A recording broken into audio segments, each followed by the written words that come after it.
नमस्कार. जय भीम. रात्र खूप झाली आहे. खरं तर रात्री बोलण्याचा सराव आता करायला हवा आपल्याला. मगाशी दिशाचे आई आणि दिशा बोलत होतो आम्ही.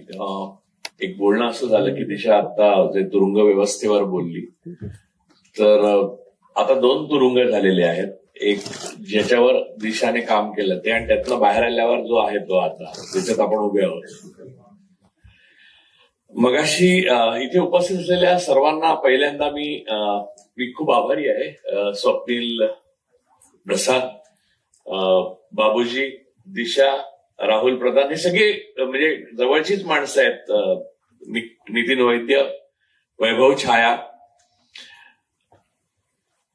मला एक गोष्ट बाबूजींचं भाषण ऐकताना सतत लागली. म्हणजे मी भूषण गवई जे महान देशाचे चीफ जस्टिस होणार आहेत त्यांना मी पण थोडा ओळखतो, 2दा-3दा भेटलो पण आहे. माणूस सायकल विसरतो चालवायला, ही गोष्ट माझ्या डोक्यात बसली. आणि मी इतका वेळ म्हणजे दिशा बोलत होती, त्या दिशाचं मी सगळं कंटेंट ऐकून डोक्यात साठवलं आणि मी त्याच्यावर नंतर विचार करेन. पण माझ्या डोक्यात सायमल्टेनियसली जर कोणती गोष्ट चालू होती तर आपण काय सायकल चालवायला शिकलेलो ते विसरलो. हे पक्क माझ्या लक्षात आलं की हे इतकं सुंदर रूपक आहे की एक प्रोग्रेसिव्ह, एक पुरोगामी देश प्रतिगामी होतो हे आपल्या डोळ्यासमोर घडलं. म्हणजे असं होऊच शकत नाही असं 11 वर्षापूर्वी मी म्हटलं असतं, नितीनने म्हटलं असतं. किंबहुना जात ही या समाजात असली, धर्म या समाजात असला आणि छुपेपणाने सगळ्या गोष्टी करत असले तरी सुद्धा त्याला बोलण्याला सार्वजनिक ठिकाणी प्रतिष्ठा नव्हती. म्हणजे आम्ही मित्र बसलेलो असू आणि असं कोणी बोललं तर आम्हाला त्या माणसावर बहिष्कार टाकायचं हे माहिती होतं. आता या गोष्टीला प्रतिष्ठा निर्माण झाली. म्हणजे मगाशी हर्षवर्धन सपकाळजी आले होते, ते म्हणाले की माजी खासदार आणि तो सुद्धा सत्ताधारी पक्षाचा, तो मंदिरात गेला. एकतर तो मंदिरात का गेला ते मला माहित नाही, पण तो मंदिरात गेला तर त्याला सोहळं नाही आणि जानवं नाही म्हणून परत पाठवला. पण त्याने मंदिरात जाण्या अगोदर एकदा आपल्या राष्ट्रपती द्रौपदी मुर्मूनं पाहिलं असतं तर त्याला कळलं असतं की त्या किती बाहेर उभ्या राहतात. ज्या पद्धतीने, अशा पद्धतीने 12 वर्षापूर्वी वगैरे कोणी विचार केला असता, असं सांगितलं असतं तर आपण विश्वास नसता ठेवला. म्हणजे छुप्या पद्धतीने सगळं चालू होतं. म्हणजे मी सातत्यपूर्ण लिखाण आणि बोलण्यातनं आणि ज्या माध्यमातनं मी काम केलेलं आहे तेव्हा मी हे पाहिलेलं आहे. आणि नितीनने अतिशय योग्य सांगितलं की आम्ही प्रिव्हिलेज माणसं आहोत खरं तर. म्हणजे ज्या माध्यमामध्ये मी मागच्या वेळेला एकदा भाषणामध्ये माझ्याबरोबर वैभव छाया माझ्या मागेच उभा होता, म्हणजे तो नेहमीच माझ्या मागे उभा असतो. तर त्याच्याबद्दल मी असं म्हटलं होतं की त्याला जर प्रिव्हिलेज क्लासमधनं तो येतो तर तो कित्येक वेळा कित्येक आस्थापनांचा संपादक झालेला असता आतापर्यंत. इतकं पोटेन्शियल असलेला तो मनुष्य आहे. पण केवळ तो एका विशिष्ट प्रवर्गात नाही तो, त्यामुळे त्याला काही संधी मिळत नाही. मी मागच्या वेळेला म्हणजे खूप काळानंतर म्हटलं, परंतु हे छुपं होतं, आता उघड झालं. आणि ते इतकं उघड झालं की मला असं म्हणजे हे इतकं म्हणजे मला तुम्ही बाबूजी बोलत होता त्याच्यानंतर हसू येणं मला बंद आलं. म्हणजे मला हसू येत होतं पण मला त्रास व्हायला लागला की माणसं सायकल चालायला विसरलं. मी भूषण गवईंबद्दल मी तुम्हाला एक माझाच किस्सा सांगतो. म्हणजे आता मुद्दा आपण तिथपर्यंतच आलो आहोत, तर नंतर ज्युडिशरीवर पण येऊ. म्हणजे दिशाने बोलल्या तर पुढे नेण्याचा मी थोडक्यात बोलतो, फार वेळ घेणार नाही. सगळ्यांनाच भूका लागतं त्याची मला कल्पना आहे. तर मुद्दा हा आहे की भूषण गवईंना मी एकदा इथे सेंट रेजिसमध्ये एक लिगल कॉन्फरन्स होती त्याला भेटलो होतो. तेव्हा ते सुप्रीम कोर्टात जज झालेले ऑलरेडी. तर मी तेव्हा रमण्णा चीफ जस्टिस होते. तर मी त्या रमण्णांना भेटलो, म्हणजे भूषण गवईंना भेटलो. भूषण गवईंना पाहिलं, अरे मी म्हटलं सर मी दिल्लीत वगैरे आलो तर कधी भेटा. अरे मराठी माणूस मराठी माणसाला ओळखणार नाही तर कुठे काय, असं बोलले मला. पण मी आता बाबूजींची कथा ऐकल्यावर मी म्हटलं की मराठी विसरले तर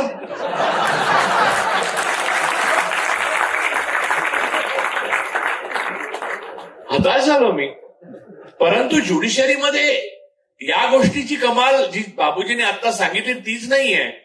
स्वतःवरच झालेला बलात्काराचा आरोप स्वतःच ऐकून स्वतःच दोषमुक्त करणारे चीफ जस्टिस पण आपल्याला भेटलेले आहेत. त्यामुळे देवाचा संदेश घेऊन डायरेक्ट देवाकडनं आदेश घेऊन, म्हणजे शेवटचं रिलिजन, शेवटचा धर्म इस्लाम असं मानतात.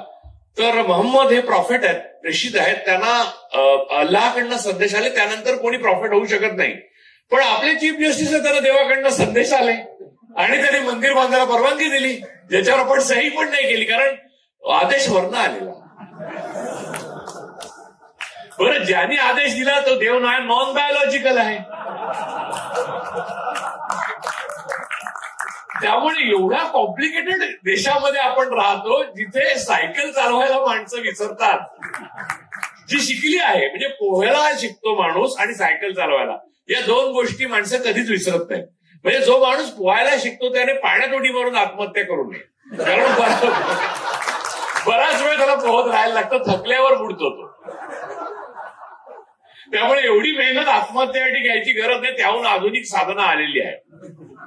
आणि भारत देशाचं उदाहरण पाहता किती आधुनिक साधनं आत्महत्या करण्याची सामाजिक आलेली आहेत हे आपण बघू शकता.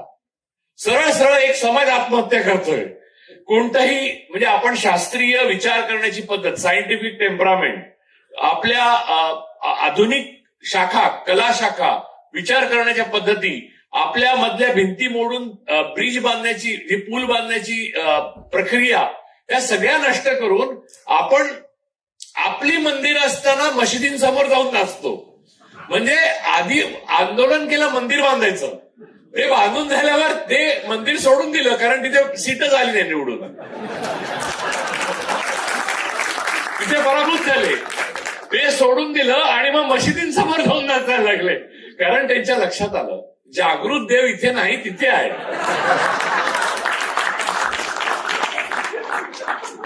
आता मगाशी राहुल जेव्हा सांगत होता फडणवीसांची हकीकत, की सोमनाथ सूर्यवंशीची जी हत्या आली कोठडीमध्ये, त्याच्यावर ते हाऊसमध्ये असं म्हणाले की त्याला हार्ट अटॅक आलाही असेल, आपल्याला काय माहित. शेवटी मनुष्य गेल्यावर अनेक कारणांनी तो जातो, पण शेवटी हार्ट अटॅक येतो त्याला. त्यामुळे मेरे मन को भाया मैंने कुत्ता काट के खाया, या लेवलला राज्य करतायत. आणि या प्रकारचं राज्य आपण एक, म्हणजे मला अनेकदा असं वाटतं की माणसं केवळ डावीकडनं जायला लागतं आणि उजवीकडनं गेलं तर प्रॉब्लेम होतो किंवा पकडतात, असं कोणीतरी पूर्वी सांगितलंय म्हणून डावीकडनं चालत राहतात. आणि कायदा आणि सुव्यवस्था आपल्याकडे आहे, अन्यथा आपण अनर्कीत पोचलेलो आहोत. आपण एका अराजकात पोचलेलो आहोत, जिथे माणसं आपल्याला जी संस्कृती, सभ्यता आणि चांगुलपणा, मानवता, माणसात भेद नाही, हे सगळं शिकवण्याचा प्रयत्न काही महापुरुष करत होते, ज्यामध्ये महात्मा फुले, डॉक्टर बाबासाहेब आंबेडकर, राजर्षी शाहू महाराज, गाडगे महाराज, अनेक, म्हणजे मी अनेक पुन्हा हे सांगतो. तर ह्या सगळ्या माणसांनी जे शिकवण्याचा प्रयत्न केला ते अंडू करणं, म्हणजे ते पुसून टाकण्याकरता जी झटापट चाललेली आहे, जी प्रयत्न चाललेले आहेत, म्हणजे मला एक कळत नाही की आता महात्मा फुल्यांवर चित्रपट येऊ पाहतोय, त्याच्यावर कालच, म्हणजे आता एवढा गदारोळ झाला, मी स्वतःही बोललोय, आणि या विषयांवर सर्वसाधारणपणे कोणी कमर्शियल व्हेंचर करत नाही. पण नितीन वैद्य हा हाडाचा कार्यकर्ता असल्यामुळे ज्यात पैसे नाहीत त्यात काम करून दाखवायचं, याची त्याला फार हौस आहे. तर ज्यात प्रॉफिट नाही असंच काम आपण केलं पाहिजे, हे त्याला लहानपणापासून त्याच्या मनावर बिंबलेलं आहे. त्यामुळे तो आपल्या कंपनीतर्फे असे प्रोजेक्ट करतो.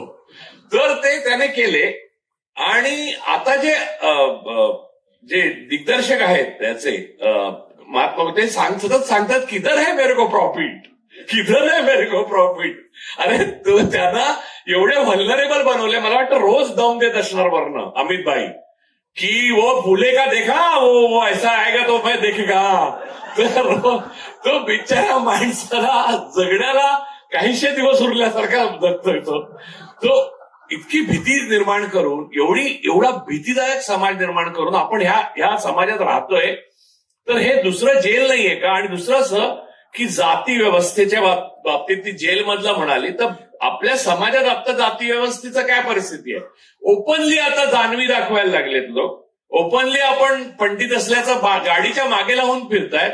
आणि मुस्लिम आणि दलित आणि ट्राईब्स, म्हणजे जे नोमॅडिक ट्राईब्स आहेत किंवा शेड्यूल ट्राईब्स जे आहेत, त्यांना जगण्याचा अधिकार नाही असा हायपोथेसिस असलेली एक संस्कृती आपण उभी केली आता 11 वर्षात. आणि या गोष्टीला पंतप्रधान, राष्ट्रपती, एक्झिक्युटिव्ह सगळे, ज्युडिशरी सगळ्यांनी पाठिंबा देण्यासारखंच आहे. म्हणजे तुम्ही या विषयावर जर म्हणजे आता तिने योग्य सांगितलं की चळवळीला पर्याय नाही, म्हणजे त्याच मुद्द्यावर बोलून मी संपवतो की जर तुम्ही उद्या अपील केलं, PIL केली, एखादा ड्राफ्ट जरी केला रोहितसाठी, आपण वेमूला ड्राफ्ट तयार केला, रोहित ड्राफ्ट तयार केला, तुम्हाला आम्ही या सगळ्या प्रक्रियेमध्ये जे राहुलने सांगितलं की इथलं इलेक्शन मॅन्युप्युलेट होतं, त्याच्यावर आम्ही हेच बनवलं, त्याच्यावर संशोधन करून आम्ही अहवाल बनवला. आम्ही परभणीला सोमनाथ सूर्यवंशीच्या नाही का, राहुल या प्रक्रियेत आम्ही आणि राहुल एकत्र होतो. सोमनाथ सूर्यवंशीच्या हत्या जी कोठडीत झाली होती त्याच्यावर आम्ही अहवाल बनवला. एकाही वृत्तपत्राने, एकाही माणसाने, एकाही संस्थेने तो गंभीरपणे बोललं पण नाही, सांगितलं पण नाही आणि कळलं पण नाही. कारण लोकांना एकच गोष्ट माहिती की बॉसने बोला है, ऐसा नाही बोलणे का, बस. म्हणजे 2 माणसं हा देश चालवत आहेत, 2 माणसं हा देश विकत घेत आहेत आणि उरलेली 15-20 माणसं मुख्यमंत्री म्हणून वेगवेगळ्या राज्यामध्ये थैमान घालतायत. या पद्धतीने काम होतं. म्हणजे मला तर कधी कधी ना महाराष्ट्रामध्ये काही काही गोष्टींचा खूप कन्फ्युजन आहे. उदाहरणार्थ मला बाळासाहेबांचे विचार कुठचे होते हे लहानपणापासूनच कळलं नाही. कारण बाळासाहेब असतानाच मला विचार करायचे नाहीत त्यांचे. ते जे बोलायचे त्याचे साधारण मी जर नमुना दाखवायचा झाला तर, विषय मोठा आहे, वेळ कमी आहे, हे वाक्य पहिलं असायचं त्यांचं. आणि मग ते नकला करायचे 5-6. मग पुष्पा भावेंना भाविन म्हटलं वगैरे, अशा 4-5 गोष्टी करायचे. मग प्रमिला दंडवते सर्वांना गंडवते वगैरे बोलायचे. आणि मग मला असा शेळपट शिवसैनिक नको, मला पेटून उठणारा शिवसैनिक हवा असं सांगून जय महाराष्ट्र म्हणून निघून जायचे. आणि मग दुकानामध्ये तोडफोड करायचे किंवा गुलाल उधळत विचारांचा गुलाल उधळत लोक घरी जायचे. आता हा विचार पळवण्याची स्पर्धा लागलेली. आता हा कुठचा विचार आहे? मला लहानपणापासून मी बाळासाहेबांचा विचार शोधतोय, मला शरद पवार साहेबांचा पण विचार शोधतोय.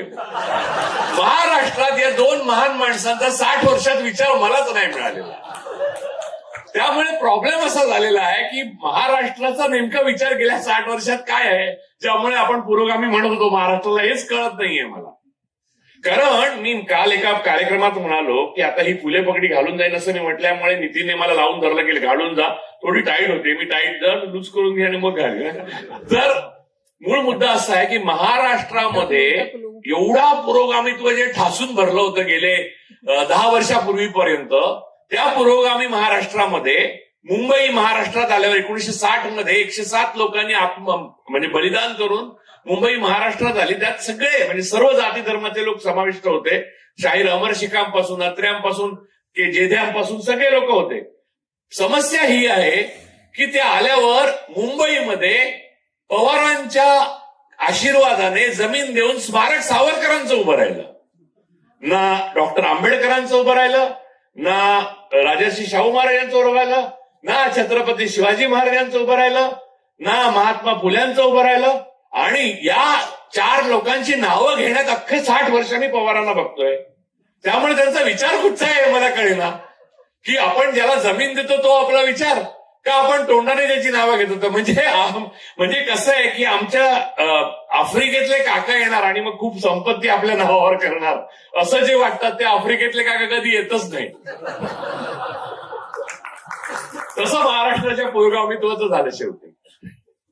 या महाराष्ट्राच्या पुरोगामित्वाची आणि भारताच्या पुरोगामित्वाची शोकांतिका जर खरी काय असेल तर एका भ्रमात आपण 60 वर्ष जगलो आणि उरलेल्या 10 वर्षात, गेल्या 11 वर्षात आपण वास्तवात आलो त्या भ्रमाच्या. हे आपलं सत्य आहे. आपण सायकल शिकलो नव्हतो, आपण फक्त गुडघे फोडून घेतले आणि एक दिवशी बंद केली सायकल शिकायची आणि सांगितलं की सायकल शिकलो होतो पण विसरलो. इथे संपतो आपला प्रवास. आपण स्वातंत्र्य चळवळीनंतर कोणत्याही प्रकारच्या वैचारिक क्रांती आणि वैचारिक संघर्षाला नकार दिलेला एक अत्यंत स्टेटस को मेंटेन करणारा समाज आहोत. आणि आपली लोकसंख्या एवढी प्रचंड आहे की ते एक माणूस परत भेटत नाही, त्यामुळे प्रत्येकाकडे खोटं बोलता येतं.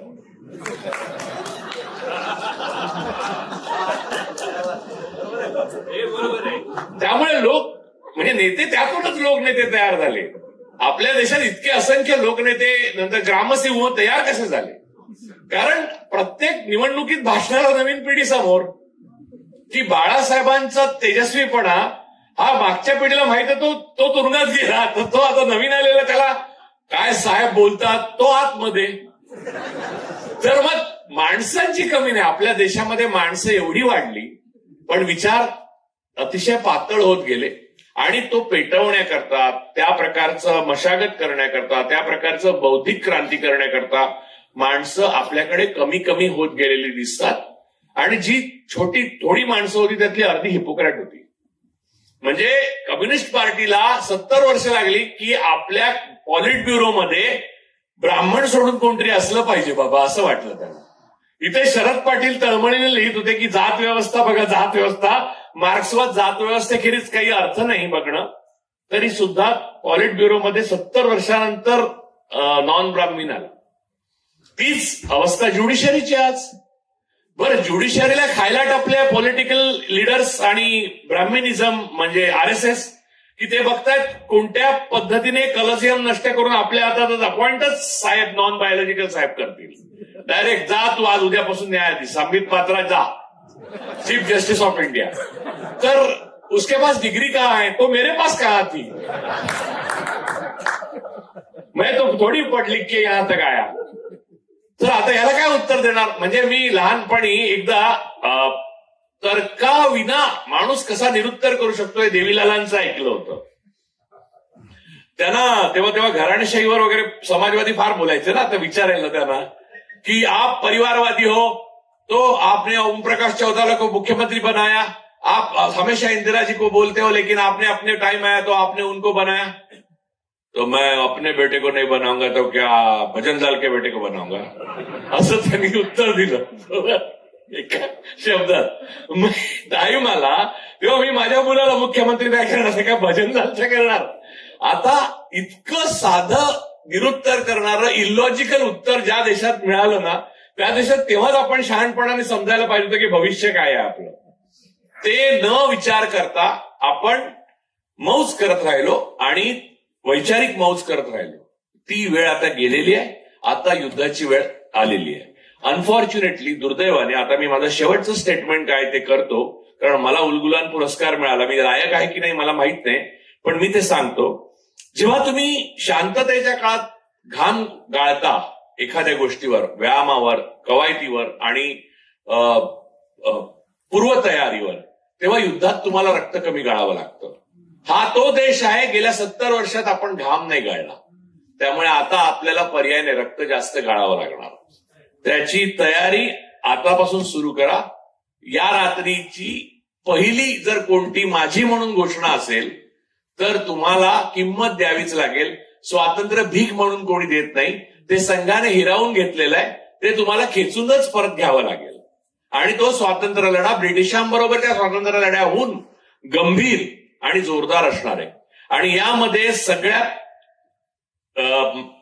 मागासलेल्या असं मानल्या गेलेल्या जाती जमाती, नंतर वर्णव्यवस्थेतल्या खालच्या पातळीवर म्हणजे खाली गेलेल्या, जे ब्रह्माच्या मुखातनं नाही आले, खांद्यातनं आले, मग त्याच्यानंतर आले, असं ते जे काय आहे त्यांचं सर्वात महत्वाचं दमन आणि त्यांचं संपूर्णपणे आवाज बंद करण्याचा प्रयत्न केला जाईल. आणि नंतर मुस्लिम आहेतच, इसाई आहेतच. गोळवलकरांनी तुमच्यापासून काही लपवलं नव्हतं.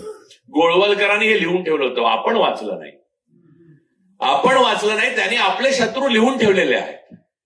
त्यामुळे या गोष्टी आता तुम्हाला अपरिहार्य आहेत. तुम्ही त्यांचे शत्रू आहात, मी त्यांचा शत्रू आहे हे त्यांनी लिहून ठेवलंय आणि आपण त्यांना मित्र मानत राहिलो. मगाशी मला काल वैभवला सांगायचं वाटतं की मला काल फोन आला आपल्याच मित्रांचा, जे उदारमतवादी समाजवाद आणि काय काय एकंदरीतच त्यांना राग आलेला आहे गव्हर्नमेंटचा. तर ते सगळे म्हणाले की असं कसं गव्हर्नमेंटचं चिन्ह वगैरे तिकडे आपण जाऊन बोलायचा वगैरे चुकीचं आहे. तर मी म्हटलं मग तू जाणार आहेस का? तुम्ही म्हटलं मी जाणार आहे, मी ठरवलंय. का? मी म्हटलं मी पहिल्या दिवशी जे ठरवतो तेच शेवटच्या दिवसापर्यंत ठरवतो. त्यामुळे गव्हर्नमेंटचं चिन्ह आहे नाही याच्याशी मला काय, माझ्या बाजूला भागवत येऊन बसले तरी मला फरक नाही पडत. भागवतांबद्दल मला थोडंफार प्रेमच आहे, कारण ते जनावरांचे डॉक्टर आहेत, मला जनावरांबद्दल प्रेम.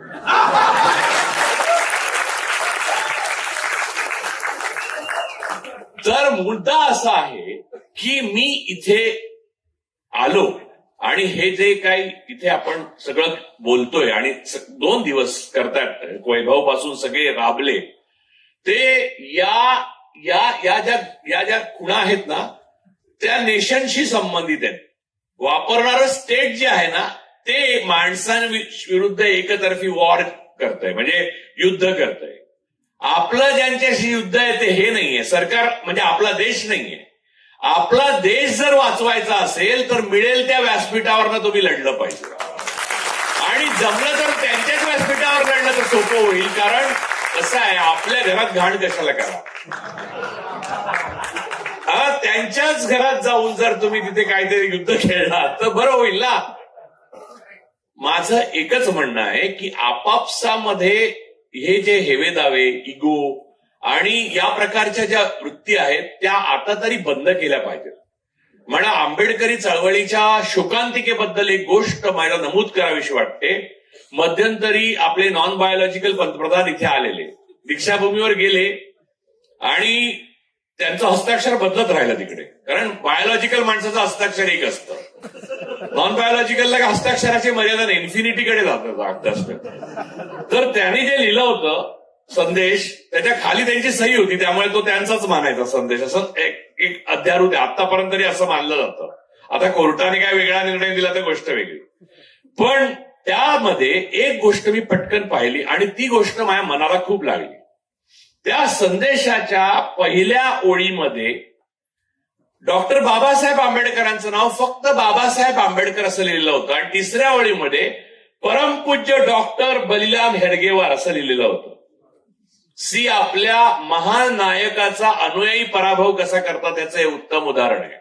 आणि आपल्या खलनायकाला सुद्धा अनुयायी कसा वरती नेऊन ठेवतात त्याचंही हे उत्तम उदाहरण आहे.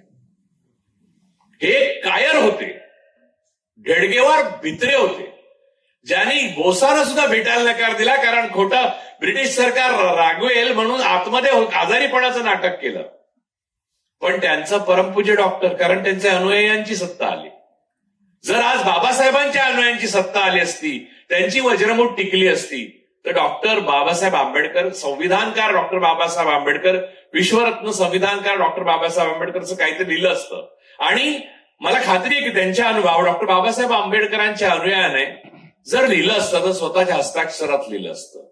निदान प्रामाणिकपणा तेवढा तर त्याच्यात असतात. पण या सगळ्या क्रांतीची सुरुवात जय भीम पासून झाली होती, आणि या क्रांतीची अखेर सुद्धा जय भीमनेच होईल, एवढा आशावाद प्रकट करून मी थांबतो. जय भीम.